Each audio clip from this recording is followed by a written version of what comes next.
حضرت عثمان غنی رضی اللہ تعالیٰ عنہ کا دور عہد صدیقی کا دور، یعنی حضرت عثمان غنی رضی اللہ تعالیٰ عنہ حضرت ابوبکر صدیق رضی اللہ تعالیٰ حضرت ابوبکر صدیق کے دور میں کیسے تھے۔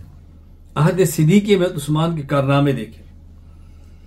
حضرت ابوبکر صدیق رضی اللہ تعالیٰ عنہ نے فتنہ ارتداد کو جب کچل دیا تو ملک شام کی طرف آپ نے ملک روم کی طرف پیش قدمی کا ارادہ فرمایا۔ آپ نے صحابہ کرام سے مشورہ لیا تو حضرت عثمان رضی اللہ عنہ نے کیا مشورہ دیا؟ اس کو امام ابو القاسم علی بن حسن بن ہبۃ اللہ المعروف ابن عساکر رحمہ اللہ وفات 571 ہجری تاریخ دمشق ابن عساکر میں ذکر کرتے ہیں۔ کہتے ہیں عثمان بن عفان نے کہا انی ارا انک ناصح لاہل ھذا الدین، میں سمجھتا ہوں آپ اس دین والوں کے ساتھ خیر خواہ ہیں، شفیق علیہم مہربان ہیں۔ فاذا رأیت رأیا تراہ لعامتہم صلاحا فازم علی امضائہ، جب کوئی فیصلہ فرمائے عوام الناس لوگوں کے لیے تو آپ بسم اللہ پڑھیں۔ فإنک غیر ظنین، ہم آپ کے اوپر کوئی بدگمان نہیں ہے۔ فقال طلحہ والزبیر وسعد ابو عبیدہ سعید بن زید ومن حضر ذلك المجلس من المہاجرین والانصار صدق عثمان، عثمان نے سچ کہا۔ ما رأیت من رأی فامضی، جو آپ کی رائے اس پر عمل کریں۔ فإنا لا نخالفک ولا نتہم، ہم آپ کے ساتھ کھڑے۔ حضرت ابوبکر صدیق رضی اللہ تعالیٰ کے دور میں قحط آیا، حضرت عثمان کا طرز عمل دیکھ۔ امام ابوبکر محمد بن حسین بن عبداللہ الآجری البغدادی رحمہ اللہ وفات 360 ہجری، یہ اشریہ للآجری کے اندر ایک طویل حدیث نقل فرماتے ہیں۔ ابن عباس رضی اللہ عنہ فرماتے ہیں کہ ابوبکر صدیق رضی اللہ تعالیٰ کے دور میں بارشیں رک گئیں، قحط بہت زیادہ ہوا۔ حضرت ابوبکر صدیق کی خدمت میں لوگ آئے اور کہا حضرت بارشیں رک گئی ہیں، زمین سے پیداوار نہیں ہو رہی، لوگ بہت سخت کے اندر تکلیف کے اندر مبتلا ہیں۔ صدیق اکبر نے فرمایا انصرفوا واصبروا، تم واپس جاؤ، صبر کرو، انشاءاللہ فإنکم لا تمسون حین حتی یفرج اللہ عز وجل، انشاءاللہ شام نہیں ہوگی، اللہ تعالیٰ کوئی کشادگی کا راستہ پیدا فرما دے۔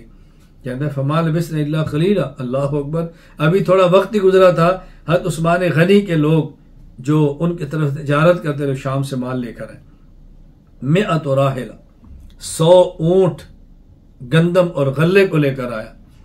تو جو مکے کے تاجر تھے عثمان غنی کے پاس آگے اور عثمان غنی آئے تو انہوں نے پوچھا تم کیا چاہتے ہو؟ انہوں نے کہا بارشیں نہیں ہو رہی، پیداوار نہیں ہو رہی، قحط سالی ہے، لوگ بھوک سے مر رہے ہیں، ہمیں پتہ چلا ہے کہ آپ کے پاس کچھ کھانا آیا ہے، غلہ آیا ہے، تو ہم چاہتے ہیں کہ آپ بیچ دو۔ حضرت عثمان غنی رضی اللہ تعالیٰ فرمایا کہ ٹھیک ہے، مرحبا، آؤ دیکھو خریدو۔ تو تاجر اندر گئے تو کھانا رکھا ہو تو عثمان غنی رضی اللہ تعالیٰ کے وہ جو سٹور جگہ تھا جہاں پر وہ کھانا یعنی غلہ ہوتا تھا، فرمایا اچھا تاجر تم بتاؤ کتنے پیسے دو گے؟ تجار نے کہا جی ہم 10 پر آپ کو 12 دیں گے، یعنی جو آپ نے 10 درہم کا خریدا ہم آپ سے 12 میں خریدیں گے۔ کہا نہیں مجھے اس سے بھی زیادہ ملتا ہے۔ انہوں نے کہا جی ہم آپ کو 10 کا سامان 14 ملیں گے۔ اور عثمان نے کہا مجھے اس سے بھی زیادہ ملتے ہیں۔ انہوں نے کہا ہم 10 کا سامان 15 میں لیں گے۔ عثمان فرمایا مجھے اس سے بھی زیادہ ملتا ہے۔ انہوں نے کہا ہمارے علاوہ مدینہ میں کوئی ایسا تاجر نہیں ہے جس کے خریدار کی آپ بات کرتے ہیں، وہ کون ہے جو آپ کو 10 درہم کے سامان پر 15 درہم سے زیادہ دے؟ حضرت عثمان غنی رضی اللہ تعالیٰ فرمانے لگے زادنی اللہ عز وجل بکل درہم 10 عندکم زیادہ، میرا اللہ مجھے 1 درہم کا سامان اس پر 10 درہم دیتا ہے، تم میں سے ذرا دے سکتے ہو؟ انہوں نے کہا نہیں۔ حضرت عثمان نے فرمایا انی اشہد اللہ انی قد جعلت ھذا الطعام صدقہ علی فقراء المساکین، تم گواہ بن جاؤ کہ میں 100 اونٹ غلے سے لدے ہوئے سارے مساکین فدینہ اگر صدقہ کرتا ہوں۔ اللہ اکبر، کیا عثمان غنی کی سخاوت ہے۔ والی بحرین کے تقرر کے سلسلے میں عثمان غنی کی رائے کیا ہے؟ حضرت صدیق اکبر رضی اللہ تعالیٰ صحابہ سے مشورہ کیا کہ بحرین کا والی کس کو بنائیں؟ چنانچہ امام عبداللہ محمد بن سعد بن منی البغدادی وفات 230 ہجری الطبقات الکبریٰ لسعد میں نقل کرتے ہیں حضرت عثمان غنی نے رائے کیا دی؟ انہوں نے کہا ابعث رجلا قد بعثہ اللہ قد بعثہ رسول اللہ ان الیہم، اے ابو بکر جن کو اللہ کے نبی نے بحرین میں بھیجا تھا نا قاصد بنا کر، آپ انہیں وہاں کا والی بنا دو۔ فقدم علیہم باسلامہم وطاعتہم وقد عرفوه وعرفهم وعرف بلادهم یعنی علا بن حضرمی اجمع ابو بکر بعثت العلا بن حضرمی البحرین، صدیق اکبر نے اس رائے کو پسند فرمایا اور علا بن حضرمی کو ان کا والی بنا کر بھیجا کہ ان کو رسول اللہ صلی اللہ علیہ وسلم نے بھیجا ہے. ان لوگوں نے کلمہ ان کے ہاتھ پہ پڑھا ہے, یہ ان کو جانتے ہیں, وہ ان کو جانتے ہیں, بہت مفید ہوگا. حضرت ابو بکر صدیق کو اعتماد کتنا تھا.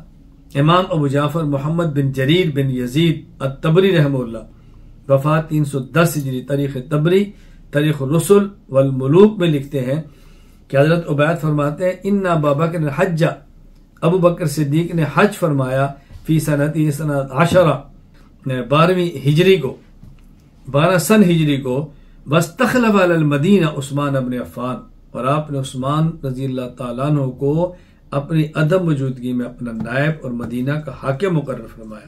اللہ اکبر. اس سے زیادہ اعتماد کی بات کیا ہوگی کہ حضرت صدیق اکبر رضی اللہ تعالیٰ عنہ وفات کا وقت قریب ہے تو آپ نے حضرت عثمان کو خلوت میں بلایا تاکہ میں لکھواؤں کہ میرے بعد خلیفہ کون ہوگا.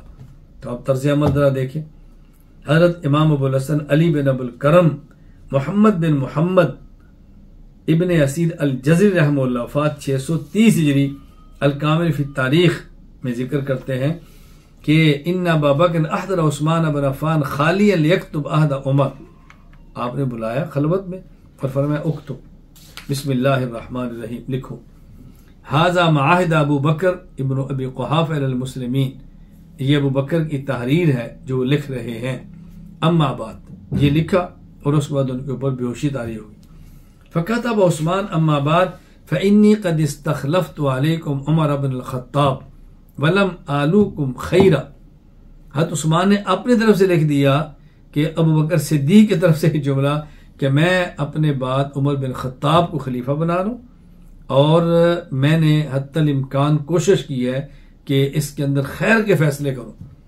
ثم افاق, ابو بکر صدیق خشی میں تھے, ہوش آ گیا. فرمایا اقرا علیہ, بتاؤ میں نے کیا لکھوا ہے. حضرت عثمان فکبر, حضرت عثمان نے پڑھ کے سنایا کہ جی آپ غشی میں تھے, میں نے یہ لکھا. ابو بکر صدیق فکبر اللہ اکبر, اور فرمایا اراک خفت ان یختلف الناس ان مت فی غشیتی, قال نعم, قال جزاک اللہ خیرا عن الاسلام واہلی. فرمایا مجھے لگتا ہے تمہیں خدشہ تھا کہ میں اسی حالت میں مر گیا تو مسلمانوں میں اختلاف نہ ہو, اس لیے تم نے لکھ دیا تھا. کہا اس لیے لکھا. فرمایا اللہ تمہیں اسلام اور مسلمانوں کی طرف سے بہترین جزا اور بدلہ عطا فرمائے.